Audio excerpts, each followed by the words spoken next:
तर हा I love मोहम्मदचा वाद नेमका काय पाहूयात। 20 वर्षांपूर्वी युरोपमध्ये आय लव्ह मोहम्मदचे पोस्टर झळकावण्यात आले होते। मोहम्मद पैगंबरांबद्दलचे गैरसमज दूर करण्यासाठी ही मोहीम होती। 2005 मध्ये डेन्मार्क, फ्रान्स इथे पैगंबरांचे कार्टून छापल्यानंतर ही मोहीम सुरू झाली। We love Mohammad, I love Mohammad नावाने हे कॅम्पेन सुरू झालं होतं। 2010 ला ब्रिटनमध्ये आय लव्ह मोहम्मद डे या नावानं मोहीम राबवण्यात आली। भारतात मात्र यापूर्वी कधीही या नावाने पोस्टर झळकावण्यात आलेले नव्हते। मात्र 4 सप्टेंबरला यूपीच्या कानपूरमध्ये मिरवणुकीत हे बॅनर लावले गेले।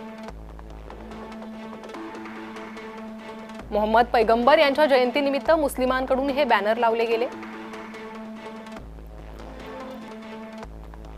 अशात नवीन पायंडे कशाला असं म्हणत या कृतीला हिंदू संघटनांकडून विरोध करण्यात आला, आक्षेप घेण्यात आला। धार्मिक मिरवणुकांमध्ये नव्या रिवाजांसाठी परवानगी नाही म्हणत पोलिसांनीही हस्तक्षेप केला। 9 सप्टेंबरला 24 जणांविरोधात पोलिसांनी FIR दाखल केली।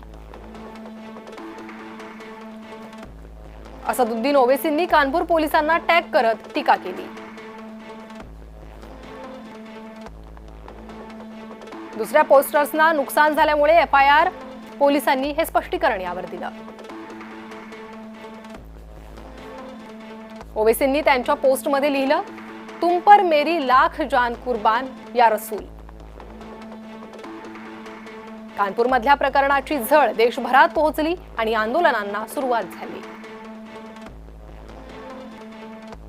उन्नावमध्ये आय लव्ह मोहम्मद बॅनर घेत मिरवणूक पोलिसांवर दगडफेक करण्यात आली। उत्तराखंडच्या काशीपूरमध्ये मुस्लिम आंदोलकांनी पोलिसांसोबत त्यांची चकमक झाली। गुजरातच्या गोध्रामध्ये मुस्लिम आंदोलकांकडून पोलीस ठाण्याची तोडफोडही करण्यात आली।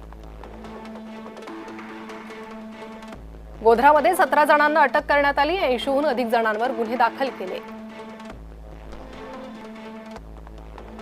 महाराष्ट्रात सुद्धा आय लव्ह मोहम्मदच्या समर्थनासाठी मोर्चे निघाले। देशभरात सरकार सुडबुद्धीनं कारवाई करत असल्याचा मुस्लिमांचा आरोप आहे। या मोहिमेला उत्तर देण्यासाठी हिंदुत्ववाद्यांकडून आय लव्ह महादेव हे सुरू करण्यात आलं। जागोजागी महादेवाचे पोस्टर झळकावण्याचं लोकांना आवाहन करण्यात आलं।